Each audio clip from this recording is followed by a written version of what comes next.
आज से करीब 4.6 अरब साल पहले हमारा सौर मंडल और एक नया जन्मा तारा, जिसके चारों ओर धूल और चट्टान चक्कर काट रहे हैं।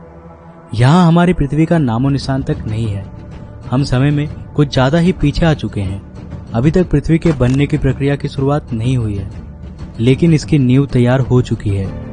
ये चट्टान और धूल अब गुरुत्वाकर्षण की वजह से आपस में जुड़ रहे हैं। कई लाख सालों के बाद अब एक भीमकाय चट्टान के गोले में बदल चुकी है, लेकिन इसे हम पृथ्वी नहीं कह सकते, क्योंकि अब ये बहुत ही गर्म है। ये आज के वीनस यानी शुक्र ग्रह के समान है। आज से करीब 4.5 अरब साल पहले धरती की सतह पूरी तरह खौलते लावा से ढकी है।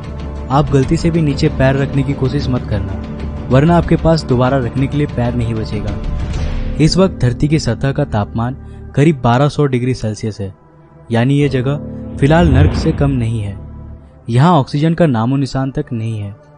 धरती पे लगातार एस्टेरॉइड्स की बरसात हो रही है, जो सतह पर कई किलोमीटर लंबे खौलते लावा के नदियों का निर्माण कर रहे हैं। और ये एस्टेरॉइड्स कहीं दूर के नहीं, बल्कि धरती के पड़ोसी हैं, जो लगातार उससे टकरा रही हैं। ऊपर देखिए, यह है एक नया नवेला ग्रह थिया, जो तेजी से हमारी ओर यानी धरती की ओर बढ़ रही है, करीब 15 किलोमीटर प्रति सेकंड की रफ्तार से, यानी एक गोली की रफ्तार से 20 गुना ज्यादा तेज।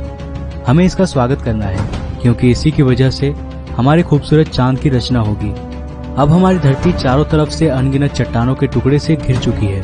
यहाँ इतने चट्टानी टुकड़े हैं कि इस वक्त हमारी धरती के पास भी शनि ग्रह के समान अपना एक रिंग बन चुका है, जो बिल्कुल शनि ग्रह के रिंग के जैसा ही 2 भागों में बटा है। पहला रिंग आज के धरती और चांद के बीच में है, और दूसरा चांद के पीछे। इस रिंग से एस्टेरॉइड्स लगातार धरती पर बरस रहे हैं, लेकिन एस्टेरॉइड्स की असल बारिश अभी भी शुरू नहीं हुई है। अब ये रिंग धीरे धीरे ग्रेविटी की वजह से एक 3000 किलोमीटर चौड़े गोलीय पिंड में बदल जाएंगी।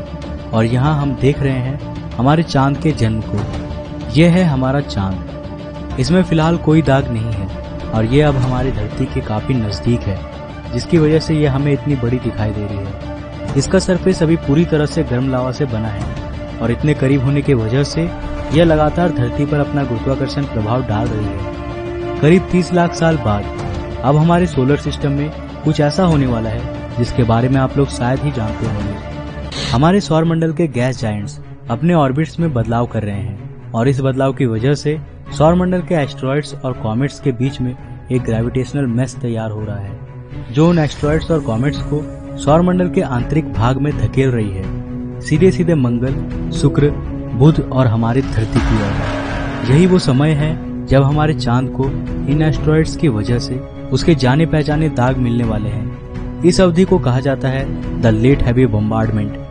बाय द वे, इस समय हमारा चांद भी बहुत ही गर्म था। यह आसमान में एक बड़े लैंटर्न की तरह चमकता था, और ये धरती के इतने करीब था कि इसका गुरुत्वाकर्षण हमारी धरती को आज की तुलना में 25 गुना ज्यादा प्रभावित कर रहा था।